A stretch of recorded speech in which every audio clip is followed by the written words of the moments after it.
Hi everyone and welcome to another Collect Maniac video. Now today we have something a little bit different for you. Don't worry, it is another One's Customs piece. However, there will be pieces from other artists coming up in the near future. What we have here for you today is one of One's Customs' famous concept pieces. And it is based off Jason Voorhees, and the name of this is Hillbilly Woodsman. This is number 1 of 1, as you can see from the certificate. So in fact it means this will never be reproduced in this manner. There will be other iterations of Jason, of course, but this will never be made in this exact style again by One. The piece itself comprises of the main body of the figure, a single head sculpt, a machete, 2 different masks, and a custom base. As with every Collectomaniac video, we are going to start from the bottom upwards. The first thing you'll notice about the base is that there's been a lot of detail put into this. It's a campfire setting, which is obviously very suitable for a Jason Voorhees piece. You can see there's mud with footprints in it, and there's stones, there's patches of grass, and it looks very realistic. The campfire itself looks good either in this light, or as you can see, it does light up with a little tea light underneath, and it looks very effective. In my opinion, One's done an excellent job on the base, and it's certainly been my experience that, especially within the concept range, he goes that extra mile. He adds that little bit of extra detail, time and the effort, and something like the flickering firelight just is an example of that. Looking at the boots, you can see they're almost a desert style combat boot, which is a bit of a transition from Jason's normal style boots, but when you see the rest of the piece, you'll see that actually it matches up quite well. They've been weathered very nicely. There's mud not just on the outers, there's mud also on the soles, around the heel area, but there's also a good mixture of what I would say was blood.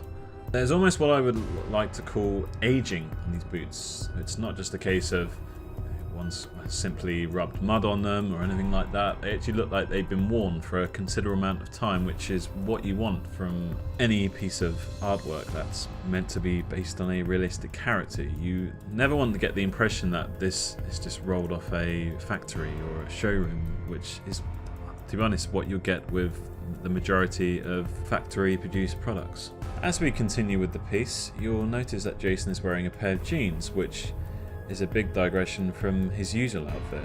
My memory of the films, it's usually a pair of fitted trousers, which went from being a lovely kind of white grey to eventually what we ended up with at the end of part 8, which was sludge ridden, who knows what material.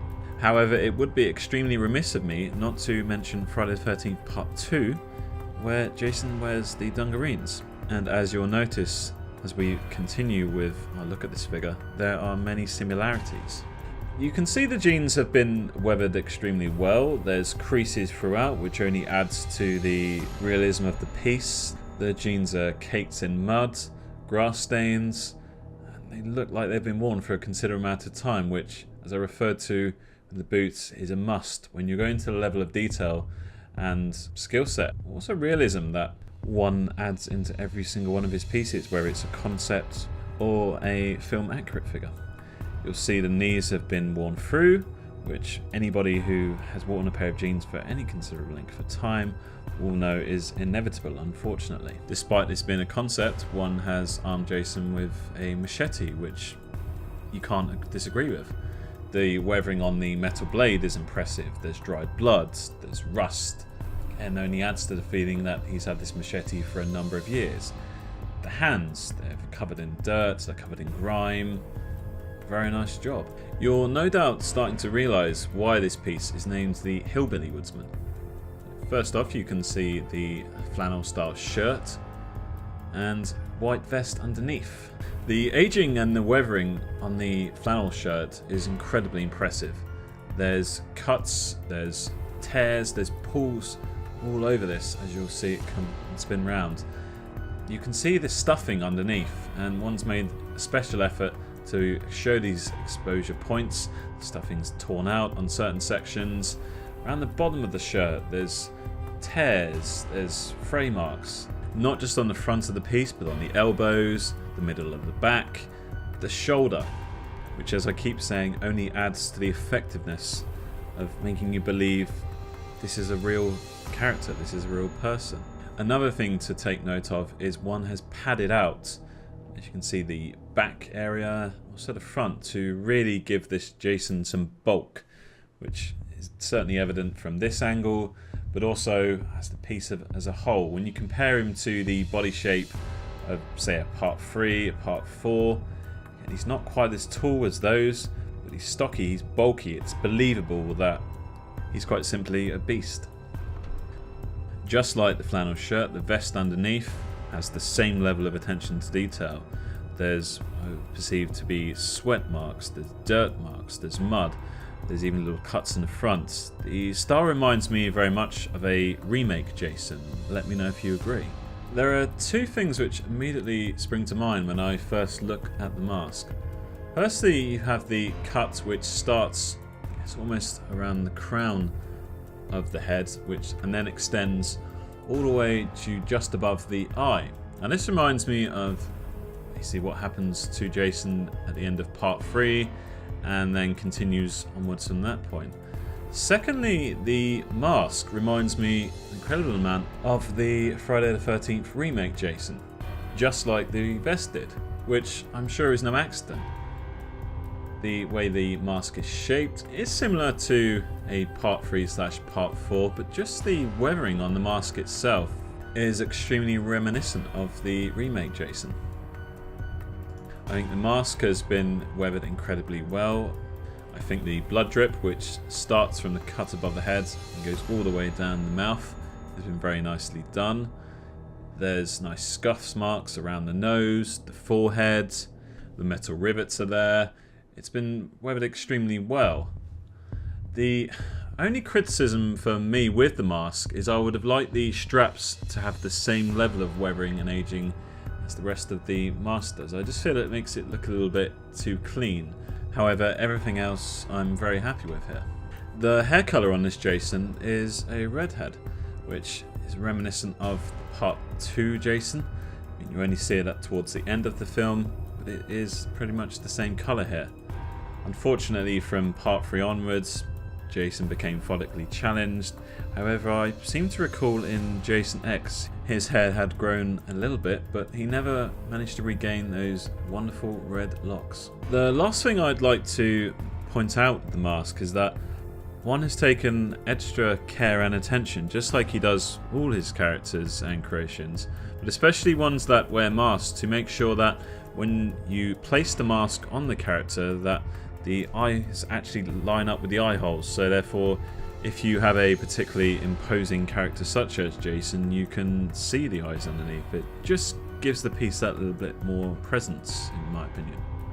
Now, the second mask, I would say, is a radical departure from, to be honest, all other Jason masks in terms of the colour scheme. I would class it as a gunmetal grey. You can still see the chevron details between the eyes and also under the eyes. The metal rivets are there. It still has the strats, and there's also the same blood trail going down the cut over the eye and just below the cheek. Now, of course, it would have been easy to simply paint it that one flat colour, but as I always say, one's customs never does anything easy. He always does them to his own extremely high standards. Around the eyes area, you can see that there are various scratches. There's different textures to this mask, and it is difficult to get a weathering effect on this style colour, but he's added various glosses and it looks effective. In my opinion, it's a nice addition to have this second mask, especially with a concept piece, because there are simply, no established rules like you would get in a movie accurate piece. For me, the best feature of this mask is that you can see that lone piercing eye a little bit more. Now, whether that's due to the placement of the mask or the eye hole perhaps being that little bit bigger, I'm not sure, but it just gives me another incentive to swap around the masks, because I don't know if you're anything like me, but I have a number of different switch outs, and it can be easy to forget with so many of these pieces that you have that alternative head sculpt, you have that alternative weapon. So when the switch outs offer something that little bit different, it encourages you to switch out these parts on a more regular basis. Now, as we reach the final part of the review, you can see the beautiful unmasked head sculpt. So, pardon the pun, but this really is a face only a mother could love. It's very reminiscent, in my eyes, of a part 2 again, when you look at the way the teeth are positioned, the yellowing on the teeth, the large gaps between them, but I can also see, in a certain light, a remake Jason again, the way the lip curls up on the top right. We can now see the extra detail of the cut. One's a very nice job of having the blood trail all the way over the face, just like he did on the mask. There's extra gloss been applied to the cut, so it could either be fresh, it could be a little bit old, it's certainly not going to heal. If you look closely on the forehead, you can also see veins, and one's also been able to capture a nice amount of detail, the way the nose wrinkles up. There's also aging on the cheeks, so again you can really tell that this is a slightly older Jason, which was what he's obviously tried to convey throughout the piece as a whole. Looking again at the mouth area, I like the addition of the gloss. It almost looks like there's a certain element of drool. And the eyes. When you consider the scale of this is 6th scale, and the detail he's been able to draw out, not only on the actual eyeball itself, you can see it's a piercing blue in both the eyes, but the underside of the eyelids, you can even see eyelashes. I'm astounded. When you compare this to something that one produced, say, even 2-3 years ago, again, I was blown away by some of the pieces I received back then, but this piece I acquired at the end of 2018, and the progress that one has been able to achieve and the level of skill and demonstration of artistry is extremely impressive, as I'm sure you'll agree. Well, I promised you something different, and I hope I didn't disappoint. To summarise, the Hillbilly Woodsman is an incredible piece throughout. From the custom design base, to the incredibly impressively weathered boots, the jeans, the level of skill set that one has demonstrated, the weathering of the flannel shirt for instance, the way the padding comes out, the material, the weathering on the vest. Then when you compare the way he's almost been able to meld the different iterations of Jason Voorhees throughout the years, from Friday the 13th Part 2, Part 3, even the remake Jason, which isn't overwhelmingly popular, but again, everyone has his place, and that's the idea of the concept pieces as far as I'm aware, that one just has fun with these. It gives him freedom to create a character that none of us have ever seen before. It takes, favourite parts from his various iterations of Jasons or Myers or any character out there.